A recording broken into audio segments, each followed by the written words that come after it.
And everybody, I hope you're having a fantastic day. I can't see anything right now, but I can see the sun, and I'm going to be planting during the solar eclipse, but I want to explain to you why. And even though this is coming out afterwards, you're going to be able to take advantage of certain parts in your garden certain times, and I just wanted to take advantage of this special day, but there is a specific reason why, and we're going to get into that. But today we're going to be planting tomatoes, but we still got time. There's full sun. We're supposed to be at 80% blockage of the sun today, which is really important for this. God rest her soul, that to always take advantage, TA. And that's what we're gonna do. So we have this very special moment in which we can take advantage and really hopefully get a head start and get things going in a little bit more appropriate manner. So there's a way that I like to plant, and this is just going to allow us to kind of extend that. And I'll get into that in a little bit. Now, you guys might know that I'm really big into weather, and weather isn't just normal meteorological weather, it's also space weather. And a lot of people plant by the moon, stuff like that. And the gist behind that is the moon causes our tides, and the thought process, if you plant on a full moon or something like that, it creates this push and pull, which can pull water up if it's a full moon, even a new moon, stuff like that, pull nutrients up, and really just kind of open up the pathway for your plant to do more. So that's what we're trying to do today, but it's a lot more simple than that. I don't really plant by the moon. It's not that I don't believe in it, it's way too much for me. And I have pretty good luck just planting anyway, so it doesn't really matter. But what it all comes down to right now is sun and easing your plants into the ground. Now this is the bed that we just put random seeds in that just they were old and we didn't really care. And so now that that's done, we're gonna move on. I'm testing the water now, make sure there's no leaks before I rebury my lines, which there are no leaks. And we're gonna put 2 different kinds of tomatoes in here and just get them going in the right direction. But we want to try and minimize as much shock as possible. Now I have a limited amount of time, so you're gonna have to work with me. I'm gonna be working while I'm talking, so just sorry about that, but I've just got really limited time. I got a lot to do today. We're gonna plant over the course of the day during the eclipse. We're going to plant our tomatoes, at least our tomatoes, our squashes, and probably some of our peppers. We're gonna try to. So we've got a lot to do. We really want to get them in the ground. The whole idea behind this is to minimize, not eliminate, but minimize transplant shock. And you know, these tomatoes are plenty hardened off. They've been out for quite a while. And they've been out, shoot, I bet they've probably been hardening off 3 weeks now, easily. The only thing we've moved them in for, we had a cold snap over the weekend that got pretty chilly. So we worked around that and moved them inside for that. But now we've passed that time frame and we're getting into what should be no more frost, no more real cold weather in coastal North Carolina where I'm at. So it should work out pretty good. But you got to think, one of the things I like to do is I plant in the afternoon. Well, it's 9 o'clock in the morning today. So obviously I'm way out of my time frame, and I plant like that because I want to have a period of time in which, the plants can get in the ground and have minimal disturbance, which we're already going to disturb them by pulling them out, which I'll show you. So the first one we'll put here, let's do our red snappers.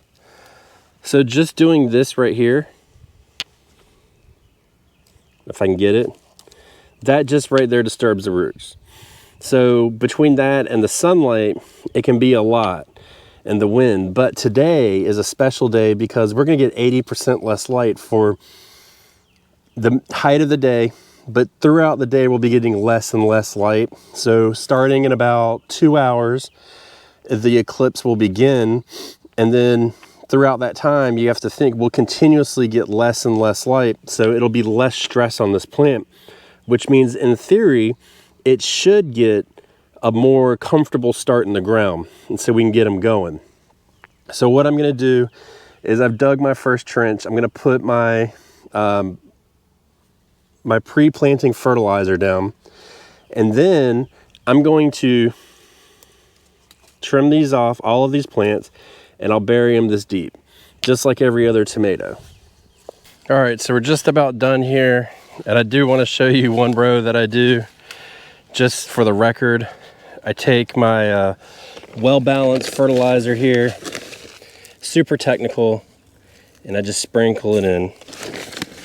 Seems like I'm doing about 3 or 4 handfuls per row, and that'll get you started. Now that's my pre-planting fertilizer. So bare minimum, you put it in now, you've got 2 months of feeding roughly, and then you can kind of go from there. But that'll get you in a solid state where you're like, you can start feeding plants. So bare minimum, that's what I recommend do, and I always try to do it. Now, let me get these last plants in the ground, and then I'll show you my spacing. And then, since obviously this is after the eclipse, I'll tell you how you can mitigate this bright sun if you don't have an eclipse, which we won't have for another 50 years. Mad dash. So here's the spacing that I did here. And this is just about me trying to fit stuff in a smaller space. And this is the first time that I've ever totally monocropped a tomato bed. So we'll see how it goes. Hard to tell because I had some leftover plants that I'm actually going to scatter about, just let them break down. But you can see 1, 2, 3, and then I offset them. 1, 2, 3 in between, and then I offset them again. So there's definite groups that they can be in. Back 2 rows are red snapper tomatoes. The front row are my Heinz 57, which is what I'm calling them. They're just Heinz tomatoes, but I'm gonna call them Heinz 57 tomatoes. They're determinants. So basically they're all gonna grow to a certain size. They're all gonna spit out their tomatoes basically mostly over a small period of time, and then they'll be done. And then we can move on from it. So that's really the goal with planting like this, is we know, and I know that in my area around the middle of July, no matter what I do, I'm going to get disease because of we usually get July rains and we usually get a lot of humidity. So that will kind of help to propagate a lot of disease within our tomatoes, but we already know that happens, and by the time it's done, the tomatoes are done with the determinants, we don't get any more. So it doesn't even really matter at that point. We can pull them out and just stop the process. So the whole deal is right now is to let them get comfortable during the day.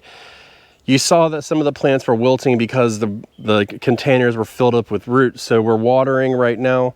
The water is not going to evaporate. It's going to be nice and cool. No matter what, it's going to be cooler than if the sun was completely out. So this is just like my thought process. This is really how I break things down. It's just a really special day. I mean, you know, I'll never in my life get an opportunity to plant a garden during an eclipse. And I'm actually going to go get my son from school and bring him home because I won't let him see the eclipse. I'm going to bring him home. We're going to watch the eclipse and we're going to plant the rest of the garden. But that being said, let's say that you don't have anything like that. There's no eclipse, right? There's 50 more years. If you didn't do it, it's done, you know? So the first thing you can do is look up. Cloudy days. Clearly it's not cloudy, but a cloudy day is really good. And this, again, this is all just for a little more gentle exposure into the garden. That's really what it comes down to. I mean, so you can do that. Planting late in the afternoon always helps. Always, always, always helps. Don't forget that. I got to get this other tool for you. And we all have plenty of these. So this is a little bigger pot than they came in. But if you're really worried about it, and let's say you just had to do it in the middle of the day, you just didn't have any other time, this is how it is. A lot of people like to get up early in the morning and do it, and it's just, like I said, it's hard for it. You can take this, plant it at noon, and then just set that on. You know, you can feed your leaves in there, and the little holes will give it a little bit of sun, and then when it starts to get in the evening and it gets cooler, just pull it up. You know, that is a really useful way, especially if it's really windy that day, because wind is really hard on plants. So it'll help you to mitigate the wind on it. Now, we do the pre-planting fertilizer and we're also watering at the same time, which is definitely important. The fact that we have the eclipse just lets us be able to do more. So I'm going to show you what you're going to see in an upcoming video, what we have planned for today. It's going to be a lot, but we're going to get it done. And with 2 people, it's always a lot faster. I went ahead and cleared this bed out. So we're going to go ahead and start tomatoes in this bed as well. I'm still not 100% sure if I'm going to monocrop them. We're going to see what we're going to do, but they should be close. And then this bed right here, we're going to finish. We're going to take out the rest of these Brussels sprouts, which you can see are nice size. Weed it, and then we're going to put all of our squash in right here. And so at that point, other than stuff we're pulling out, we have 1 bed left that we need to plant. And I'm not totally, I have to go look at my plan on the planter app to see exactly what we're doing. Which if you need to do something like that to plant, I don't get any commissions from it, but they're a sponsor of our podcast. There's a link below that'll get you a discount on the planter app. Test it out. If you like it, use the link, get your discount. You're gonna love it. But we use it solely, but it helps me keep track. And the last bed that we have to plant will be this bed. And like I said, I just need to double check what goes in this little bed here. I know I had tomatoes and peppers in there last year, so that's not going in there this year. That's part of the crop rotation. So we just need to figure out what we want to put in. I don't know yet, but I'll figure it out soon. If I have to, I may put a round of squash in there too. Because we're planting squash early, we get them in the ground, we get them out, and we can beat the squash vine borer. And so that's really the goal. But, you know, take advantage. You know, my grandmother always signed her letters, take advantage. And if you get days, sometimes it sucks, but you get home from work and you're like, hey, look, it's planting season. It's a nice cloudy day, boom, go plant. Or it's a warm day, plant, something like that. Just take advantage of the situation, because you never know when you're gonna get an opportunity, and you don't know. Let's say my theory is a lot of people who have regular jobs that aren't blessed like me to be able to do this gardening thing full-time. Your planting revolves around Saturdays. So if you get a decent Saturday, you don't know what next Saturday is going to do. Maybe it's going to rain. Take advantage of it. Get out there and plant. And I'm just glad it's planting season, everybody. I'm ready to do this. So, and if you did look at this solar eclipse, stuttered, give me let us know what you saw. Let us know how it was in your area. And if you're planning, let us know what you planted, because we all want to know. We are all curious. Goodbye.